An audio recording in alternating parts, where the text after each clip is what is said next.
एक बरस और बीत गया, एक बरस और बीत गया, कब तक खाक उड़ानी है। अहमद फराज कहते हैं, आज एक और बरस बीत गया उसके बगैर, आज एक और बरस बीत गया उसके बगैर, जिसके होते हुए होते थे जमाने मेरे। फैज लुधियानवी कहते हैं, एक साल गया, एक साल नया है आने को, पर वक्त का अब भी होश नहीं देवाने को। तो नया है तो दिखा, सुबह नई शाम नई, वरना इन आंखों ने देखे हैं नए साल कई। इतबार साजिद कहते हैं,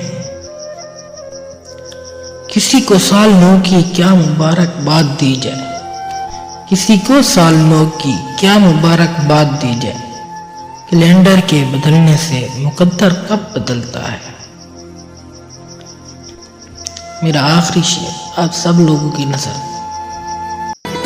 यकम जनवरी है नया साल है, यकम जनवरी है नया साल है, दिसंबर में पूछूंगा क्या हाल है। एक छोटी सी काविश है,